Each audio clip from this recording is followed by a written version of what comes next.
हरिओम मित्रों, कैसे हैं आप लोग। उम्मीद है बहुत अच्छे होंगे।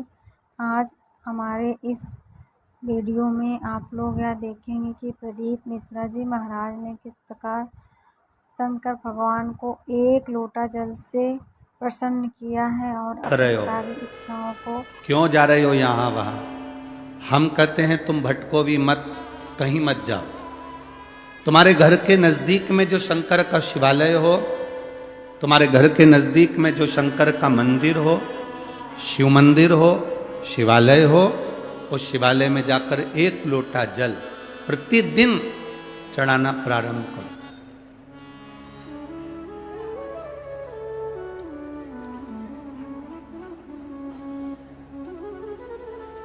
जो प्रतिदिन भगवान शंकर के मंदिर में एक लोटा जल समर्पित करता है, उसका हाथ महादेव पकड़ लेता है, फिर ऐसे ही नहीं छोड़ता, उसको मंजिल तक पहुंचाकर छोड़ता है।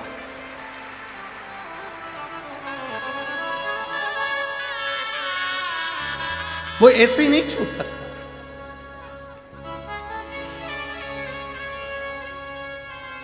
आपने अगर उस पर भरोसा करा है,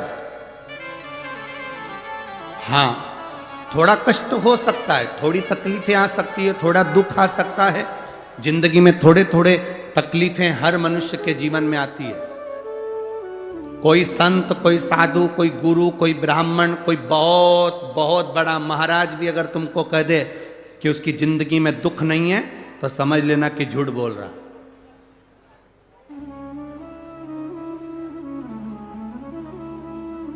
मेरे राम जी महाराज भी इस पृथ्वी पर जन्मे तो उनकी जिंदगी में भी दुख आया। मेरे भगवान कृष्ण भी इस पृथ्वी पर जन्मे तो उनकी जिंदगी में भी दुख आया। माता जानकी भी इस पृथ्वी पर प्रगटी तो उनकी जिंदगी में भी दुख आया। राधा रानी भी इस पृथ्वी पर प्रगटी तो उनकी जिंदगी में भी दुख आया। संसार में अगर जन्म लिया है, मृत्यु लोक में अगर तुम पैदा हुए हो, पृथ्वी पर अगर तुम आए हो, तो तुम्हारी जिंदगी में दुख ये नहीं कि नहीं आएगा। हमारे पूर्व के कर्म के अनुसार हमारी जिंदगी में दुख, हमारी जिंदगी में तकलीफें आती है, पर वो दुख मिटेगा कैसे?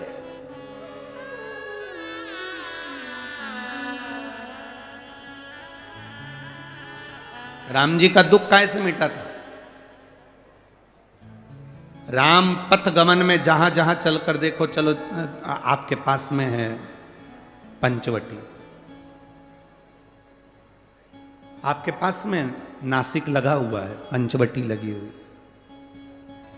ये कथा 19 तारीख को पूर्ण हो जाएगी। 21 तारीख को नासिक में माता गोदावरी के तट पर पंचवटी में 5 दिवसीय कार्तिक महीने में कथा लोगों को श्रवण करने के लिए भक्तों को मिल जाएगी। आपके नजदीक में लगी है पंचवटी, चलो जाओ।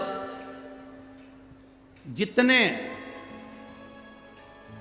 राम जी महाराज अयोध्या से लंका तक गए, उसके बीच में जितने राम जी के मंदिर नहीं है, उससे अधिक शंकर जी के मंदिर हैं।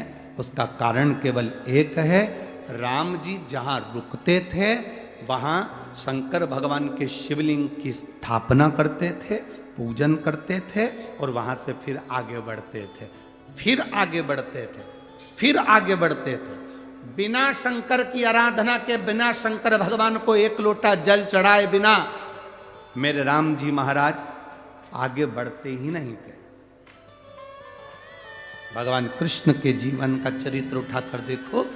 मेरे ठाकुर जी का नियम था, एक लोटा जल चढ़ाए बिना कृष्ण आगे बढ़ते नहीं थे। श्री दशरथ जी महाराज के जीवन चरित्र को उठाकर देखिए। सूर्य नारायण भगवान को जल और शंकर भगवान को जल चढ़ाए बिना दशरथ जी महाराज आगे बढ़ते नहीं थे। श्री जनक जी महाराज के चरित्र को उठाकर देखिए। एक लोटा जल चढ़ाए बिना जनक जी महाराज अपनी सभा में नहीं जाते थे।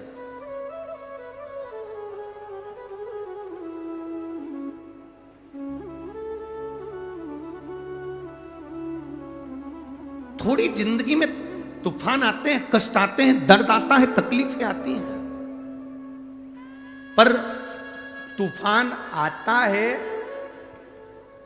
तो पता चलता है ना कि मजबूती कितनी है। अभी पता चला। चला कि नहीं चला? अरे बोलो तो जम के। पता चला ना कि मजबूती कितनी है। ये हवा चलती है, तूफान आता है, तब पता चलता है मजबूती कितनी है।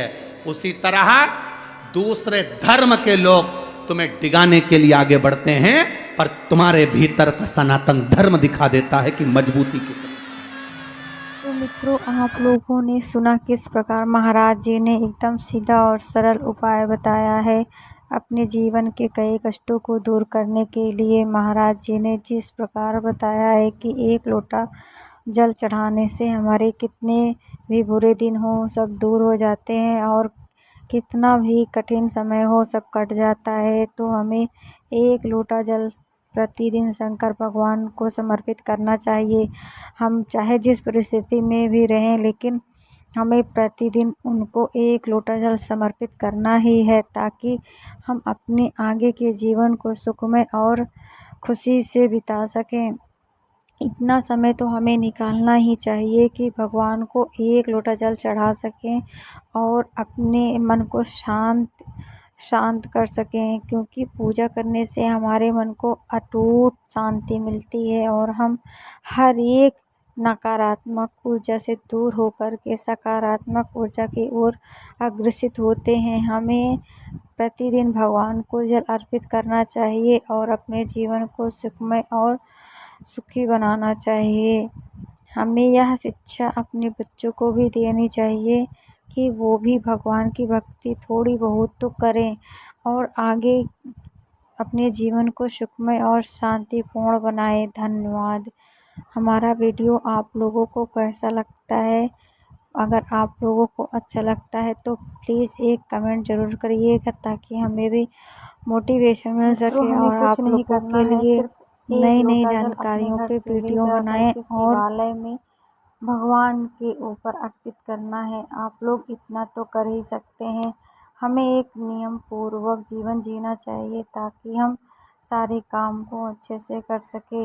ये नियम में हमारे यह भी शामिल होना चाहिए कि हमें भगवान को थोड़ा टाइम दे करके उनको भी याद करना चाहिए, ताकि हम अपने जीवन को अच्छे से बिता सकें। और सुखमय जीवन व्यतीत करने के लिए मन की शांति बहुत ज़रूरी है, इसीलिए हमें थोड़ा समय निकाल के भगवान की पूजा करनी चाहिए। तो मित्रों, आप लोगों को हमारा वीडियो अच्छा लगा हो तो प्लीज़ एक लाइक ज़रूर करिएगा और भगवान का नाम लीजिएगा। हर हर महादेव।